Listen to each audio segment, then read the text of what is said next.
Ladies and gentlemen, today's keynote lecture will be delivered by Lieutenant General Stephen M. Shepro, Deputy Chairman of the Military Committee at NATO. Deputy Chairman, the floor is yours.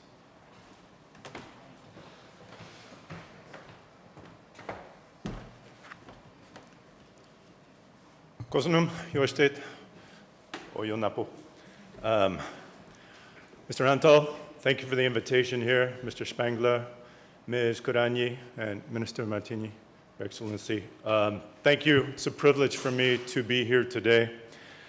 Ambassadors and professors here, and it's good to see both young and experienced here, to see today's leaders and tomorrow's leaders here. I'm glad to be back in Hungary. I've been to Budapest several times. The last time I visited was last year. NATO held their transformation conference here in the beautiful Parliament building, and with the Secretary General, the North Atlantic Council, the Military Committee, all were here for that. And it was a good discussion to focus on the future,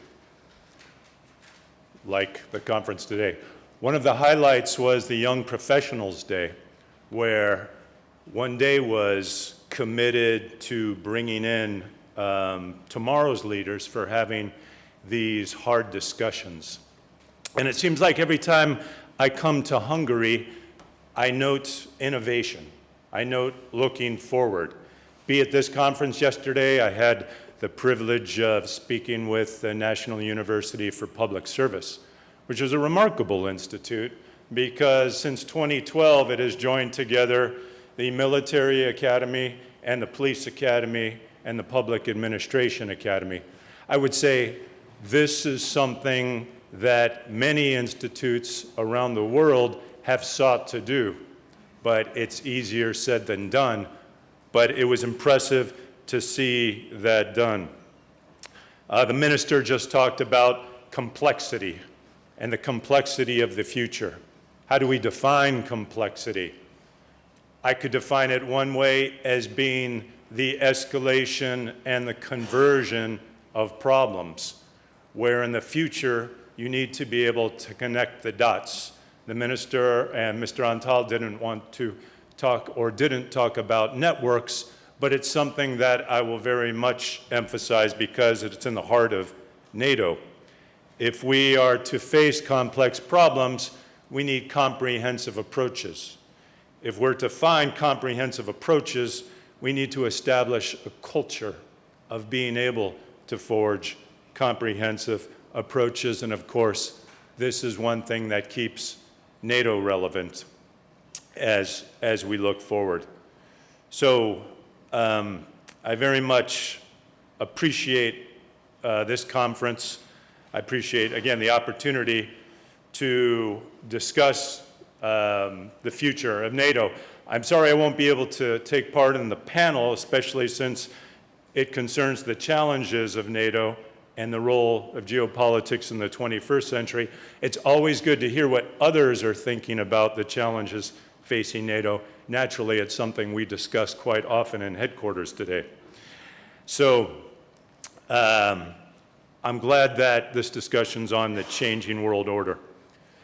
You know, before we look at the future, though, we have to look at the past, right, to be able to understand from where we came and understand where we're going. And just a few weeks ago, as you know, we marked a poignant anniversary. That was the end of World War I. And there were many ceremonies and commemorations that marked what was a stark 20th century for Europe. And I think it's important that we look back 100 years because we are seeing once again the lessons of rising great power competition. And we need to make sure that the outcome this time is better than the last great power competition. And of course, this is what we look at NATO. So briefly, I know many of you are familiar with the North Atlantic Treaty Organization, but if you would permit me, I'd like to touch on a couple of foundations in what NATO is doing well, so perhaps the panel can look and scrutinize those and see if it is indeed the right direction. You know, the current global arena, I think we agree, is beset by revisionist powers, revanchistes, both global, or I should say both state and non-state. And these powers not only seek to reestablish a past, but seek to reestablish it aggressively against decades of unprecedented progress in values, identities, prosperity in Europe. And of course, a pillar of that, from my seat, a pillar of that period of prosperity has been the transatlantic bond and the North Atlantic Treaty Organization. That's been, well articulated by the minister. And this is on the 70th, what's approaching as the 70th anniversary of NATO. And this period of values and prosperity and ideals, if you look back in history, in Europe, in history of the world, you could say this is very anomalous. This is an anomaly compared with the broad history of the world. And so it's important that we look at the value of the North Atlantic Treaty Organization to preserve and prolong these values and this prosperity that we've enjoyed in this world of rising great power competition. This bond, this transatlantic bond, has recently been called into question, obviously, raising doubts over the strength of the transatlantic alliance and the continued relevance of NATO. So it's important that we have these discussions and we don't succumb to the lowest level of communication, which is assumption that this will continue and this will always be there, that this alliance will be here forever. As the Secretary General has underlined, the alliance is not taken for granted. It's something that has to be reinforced continually and adapted continually. So I'd like to, again, frame the panel and review the alliance's unique role, its ongoing work, its benefits, challenges, and why collective defense and cooperative security and crisis management, together as friends, is as relevant today as it was 70 years ago when the alliance was founded in 1949. Of course, I represent the uniformed side of NATO. I live now within the dash between political and military. And the NATO Military Committee, of course, is partner to the North Atlantic Council and gives best military advice on military policy, on strategy, on operations. That military advice is important because it's experience on confronting uncertainty. And we're in an uncertain world. And the military likes to look at likelihood and consequences. And as Mr. Antal said, the prediction of future events, or the probability of prediction of future events, is usually close to zero. And so it's important, as we look at the future, that we look at likelihood and consequences and how NATO should prepare. This is important to decision-making. So as mentioned, NATO is almost 70 years old. So for some in the audience, it looks like 70 seems like a very high number. But for others, I know the Lorand University exists between 1635. Like I said, it's not a long time. And as I said, it's an anomalous period. NATO is still young, and we must look to safeguard those things that we hold dear. So as you know, NATO was founded on principles of democracy, individual liberty, and norms, and rule of law. This is encapsulated in Article 2. There's much talk about Article 5, but these other articles are important too. Article 2, like I just mentioned. Article 3, that nations are responsible for capabilities that will foster their self-defense. And then, of course, Article 5 is that commitment to collective defense that bonds us together. This is an important commitment. History is clear that a strong defense and a strong allied defense can deter attack. A successful defense is a strong defense. So NATO, of course, is committed to this principle that an attack against one is an attack against all. Is that commitment still there? Well, when I'm asked that question, I can say, yes, there are differences of opinion. Sure, there are tensions today, but this is not new. Tensions have existed since the founding of NATO. You're familiar with 1956, Suez Crisis, and tensions in the alliance that existed in the wake of that. This is not new. NATO has faced this question before, and NATO can face this tomorrow. But truly, what brings us to the table every day in NATO is stronger than those things that are pulling apart. And of course, I sit at that table, so I can testify to that. So the question is, is NATO still relevant? Why do nations still want to join NATO? I will tell you they do. We have 29 nations right now in the alliance. There's a possible 30th if the people make that decision in the former Yugoslav Republic of Macedonia. I will tell you the latest member, Montenegro, just in 1 year of being part of the alliance, not part of the European Union, they've seen their FDI double in just 1 year. And they have become a new security anchor in the Western Balkans, which is an important region for us to watch, as I know Hungary has watched this region for a long time. So I would say that NATO continues to be relevant. It continues to be an attractive alliance, but it must continue to adapt. So a little bit of history, since history matters, and this history is increasingly distorted. So I think it's important for us to review the history of NATO.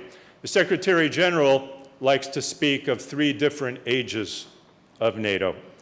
So I'd echo those thoughts quickly. The first age began 69 years ago in Washington after the horrors, First World War, Second World War. Countries of North America and Western Europe, of course, came together to find this new way forward. And again, collective defense was at the heart of that alliance. And through that unity, NATO was able to deter a massive threat with an expansionist ideology, which was the Soviet Union. And of course, this was a period where Hungary displayed incredible fortitude in resisting the communist regime. And then, what seemed like a moment, the world changed. Many of us were alive when that world changed in 1991. And of course, countries became interested in NATO. When I was studying in France, my thesis paper was on the future of NATO, is it relevant? And that was back in 1991. Fortunately, I argued yes, that it was relevant, and it has continued to prove to be so.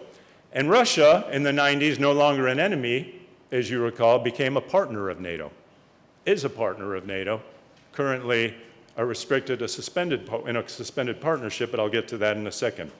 But of course, nothing stands still. And in the 1990s, of course, we had conflict in the Balkans that was brutal and bloody, and the threat of another genocide within 50 years of the last genocide that took place in Europe. And so NATO stepped up as we entered this second age, moving from purely collective defense to being able to manage conflicts within its borders and outside its borders, getting into crisis management and eventually cooperative security. These were new roles for NATO, and roles that NATO proved adept at playing. So it was no surprise that on September 11th, 2001, that NATO was able to adapt, was the first enactment of Article 5, but it was also NATO executing crisis management and cooperative security, and something that we still continue to do. And then the third age began recently in 2014. And you all are familiar with that year. So that was the first year when 2 things happened. First, it's the first time that since World War II, a European country seized part of another European country by force. And so with the annexation of Crimea, Russia had thrown out that norm book that had served all those nations, including itself, for many years. And then there was the use of weapons of mass destruction in Salisbury, United Kingdom, and then there was the hacking of the OPCW in The Hague, and what became a period of uncertainty. Why? Why was Russia taking these decisions? Why was President Putin doing this? Of course, you know President Putin, one of his quotes was that the biggest tragedy of the 20th century wasn't World War I, wasn't World War II, was the dissolution of the Soviet Union. Not everybody would agree with that. But as Dostoevsky has said, sometimes you have to listen to a lot of nonsense before you can get to the truth. But in this period of uncertainty, we must be able to deter the worst or the highest consequence threat that would be presented to us. Something else happened in 2014. There was another revisionist power that rose. This was ISIL, or ISIS, a Salafist power, which by definition is revisionist. An Arab known by the moniker Daesh. So in combining extraordinary brutality with another twisted view of history, and in a moment, terrorism rose as another great menace to Europe. So now NATO has entered this third stage, and it's an age where we must continue to do collective defense and cooperative security and crisis management in Europe and beyond our borders. So we have a number of threats and challenges facing the alliance. How can you describe today? We're not in classic war, but we're not in classic peace either. When we consider the two main strategic challenges that face us, we know that both can undermine the stability of Europe, of the transatlantic alliance, of the global order, be they state challenges or not state challenges. So in the first, the relation with Russia and NATO is still very important. As I said, in 2014, or up to 2014, since the 1990s, in fact, 1997, the NATO-Russia Founding Act, there was a NATO-Russia partnership. There were over 150 Russian officers going to committees in NATO headquarters, carrying on business and discussions. Of course, in the wake of Crimea and the illegal annexation, this cooperation was suspended and was limited to high-level venues and military-to-military high-level contacts to ensure risk reduction and transparency.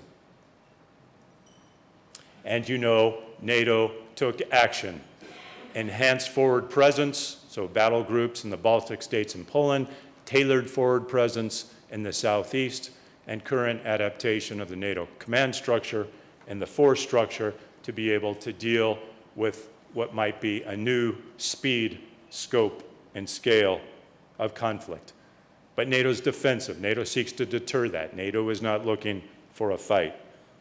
But to avoid that fight, NATO must be credible. And that's what NATO is focused on today.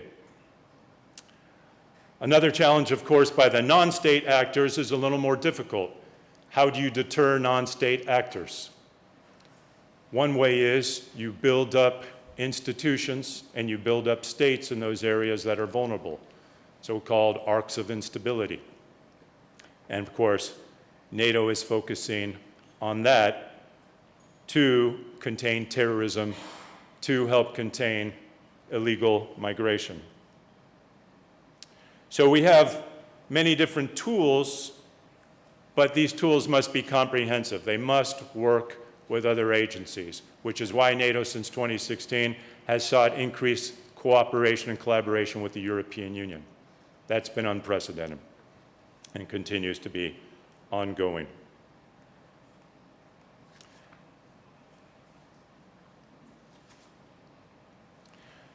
Looking closer to home, the alliance is also focused on instability in the Western Balkans. Now, Hungary has been focused there a long time. I was reminded that the first Hungarian deployment to promote stability in the Western Balkans was in 1896. And of course, for NATO, the KFOR mission in Kosovo is its longest running mission. That enjoys the participation of Hungary and many other nations. But this is a region of strategic importance as well. So we continue to focus on this area. And then finally, if we were to look at a broad map, as was said, and this is an important point to bring forward, the most important element of NATO, what we call in military speak the center of gravity, is cohesion, is unity. If you look at that map of Europe and North America, of course, you see different points on a compass. You see north, you see west, you see south, you see east. Obviously, NATO is made up of nations. Nations have national interests. But there's a common interest in that cohesion and that unity. So that map and geopolitics continues to be important. It's been said that geopolitics is back.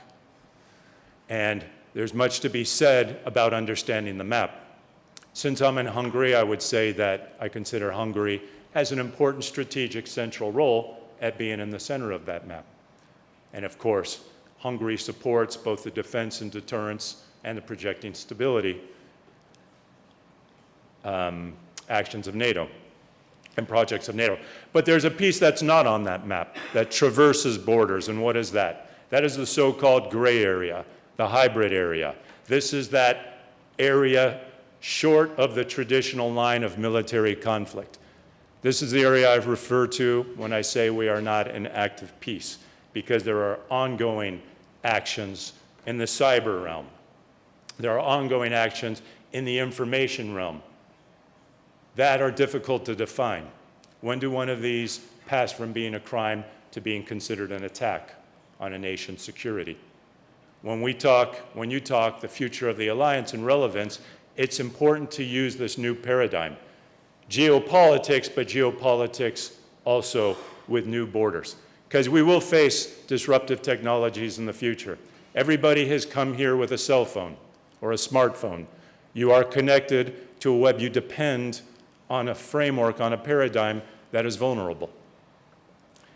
And that could be victim to disruptive advanced technologies in the cyber realm, information realm, artificial intelligence, nanotechnology, biotechnology, multispectral technology. I mean, these are all technologies that many of us don't understand. My 9-year-old understands many of these technologies better than I do. But I'm catching up because it's important that we don't all only become policy experts, but that we become technical experts as well to understand policies that must govern this new gray world in the future in order to defend ourselves. We must be able to defend ourselves in the digital age and this age of artificial intelligence. This is increasingly complex.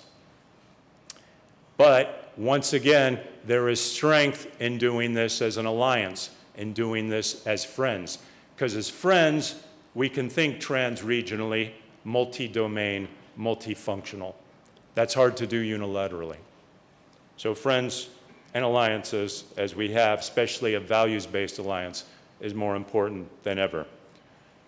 So finally, I'll close by talking about where NATO is adapting. Species must adapt in order to survive, as you know. So NATO is coming on to a year of strategy in 2019. Since 2014, you could say we have had years of decision. Obviously, the Wales Summit in 2014, important decisions were taken. The Warsaw Summit in 2016, important decisions were taken. Decisions were endorsed at this recent Brussels Summit. But 2019 now will be the year of strategy. This will be the year of the level of ambition of the alliance, with what's called Political Guidance 19.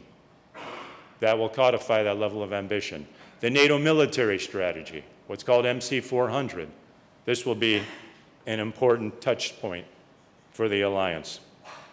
And so we will look to see how we can adapt the alliance, the national command structure, national force structure, its readiness, and once again, its ability to respond quickly, at the right scope, at the right scale. You might have seen in Norway, we recently had Exercise Trident Juncture 2018, largest exercise since the end of the Cold War. What was important? Not only the scope, not only the interoperability that took place between all those nations, but the fact that nations tested logistics, whether nations could move, whether nations could respond together across the European Union. That's important as we work with the European Union on the ability to reinforce, on military mobility.